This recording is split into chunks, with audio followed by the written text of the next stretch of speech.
free app. If you are using your phone through posting great stuff about what Marina's saying, please just turn the ringer off. Would appreciate that. And just as a quick announcement, I know that we were scheduled for Google Day to be our last session in this room, but we're going to have an additional session at 3:30 when Dave finishes. The presenter from the auditorium is actually going to come and present in here. So a bonus session in room A for later on. But without further ado, Marina, over to you. Thank you. Well, good afternoon, everyone. Thank you so much for coming here today. I wanted us to look at something a little bit different this afternoon. I've been to quite a few different in-house recruitment events, and there's not a lot of people right now talking about savings, where we can make savings, why it's so important. So today I just wanted to give you a very, very brief overview in terms of why it's important for us as recruitment professionals to talk about why it's important to save within our teams, and how that then helps you with other aspects of your role. I'm hoping by the end of today you can sort of take something away that can help you and your teams, and also be able to maybe go and help somebody else as well. And if you've got any questions at the end, please feel free to ask. So my name's Marina. I actually started off my career in a slightly different fashion. I actually started off 10 years in welfare to work, so helping long-term unemployed people find work, people with disabilities, ex-offenders, single parents. So yeah, probably one of the most hardest roles you could ever do. I then went into RPO, MSP recruitment, and then in-house recruitment. How many of you in this room started off your recruitment careers working for an agency? That's most of you. Okay. So, when you start off working for an agency, one of the first things you're probably taught is how to make money, how to drum up business, how to make profit, and things like that.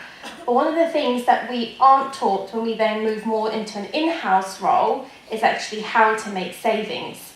And it's one of the most important things that we could be doing within our roles. Not only does it help you in terms of them being able to make other savings and help to purchase other things within your recruitment team, but also it helps your actual organisation move forward as a whole. So as we all know, recruitment is one of the most key departments in any organisation. Without a recruitment department, team or person, a business can't move forward, it can't progress, it can't grow, because it won't have the skill set within its organisation to do that. So what I've seen a lot of organisations do is just throw a lot of money at the recruitment team because it thinks, okay, if it's got the money to do what it needs to do, then it's going to work. Which is not all necessarily a bad thing, but then it's up to us as people working in that team to make sure that we're using our money wisely and effectively so we can do what we need to do. As you've probably seen here today, there's so many options available to us, different things in terms of what job boards we could be using, agencies, ATS providers. Automation is a massive thing at the moment, so I'm sure there's so many technologies out there that can help you do things a little bit better.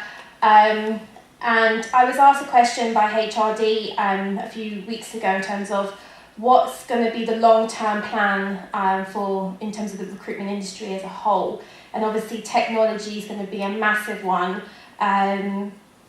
Technology, especially good technologies, it does cost money, so we just want to make sure that we have the money to spend if we need to on relevant technology or anything else that you think that may be suitable in your organisations.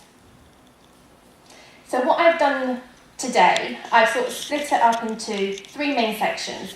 Rather than sort of overloading you guys with lots of different information, I thought I'll keep it brief, I'll keep it simple.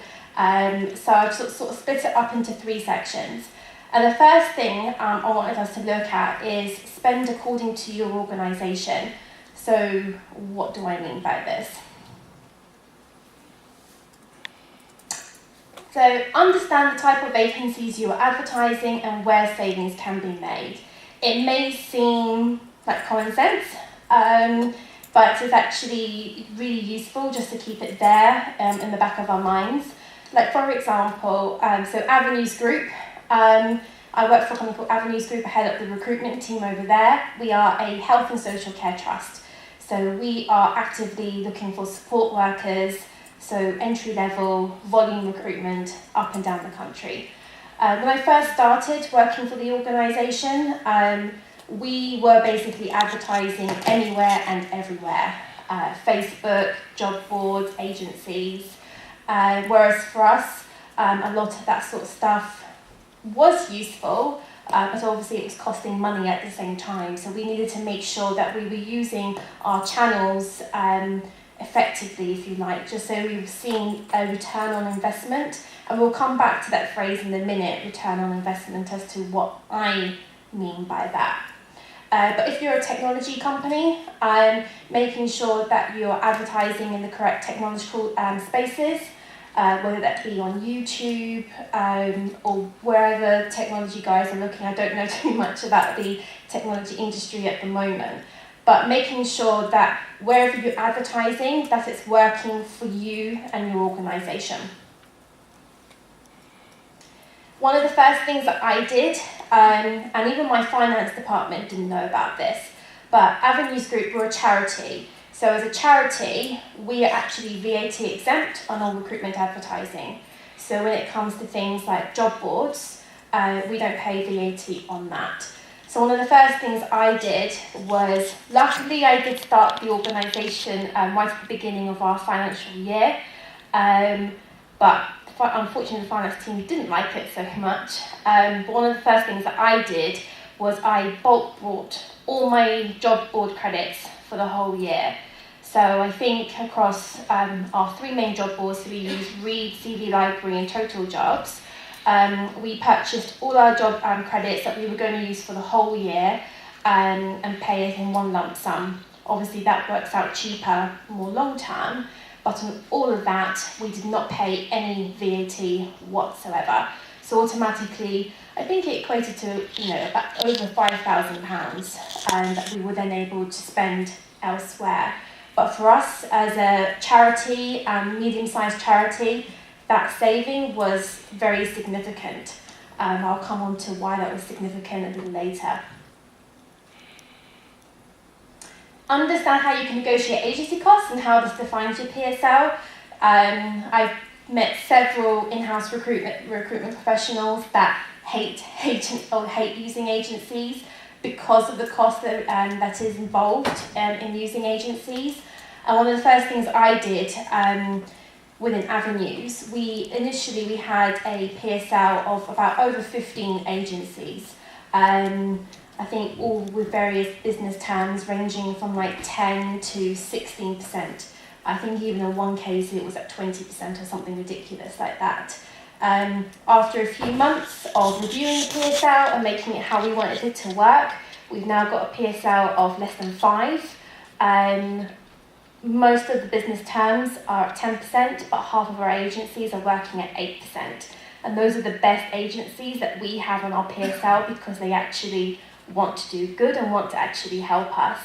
So automatically we reduced agency spend significantly, literally just by taking everyone that we didn't use off our PSL.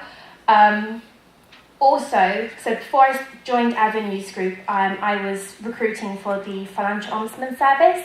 So that was through an MSP set up by Reed. And one of the things I noticed with the PSL over there was any agency that you use can find you a CV, send it across to you. You can obviously then interview and hopefully get offers from them. But the best agencies that I normally find are the ones that can give you market intel, because you would have gone to an agency for a particular reason, and normally that's because you can't or you struggle to source that role for yourself. So knowing why you're almost struggling, just so you don't need to then potentially go back and use that agency again, it's incredibly helpful. And then that's where I was then willing to then spend the 14% additional spend on using an agency, because they were then able to give me that information. Or you could be a large organisation that regularly recruits ongoing en masse. a bit like what we do over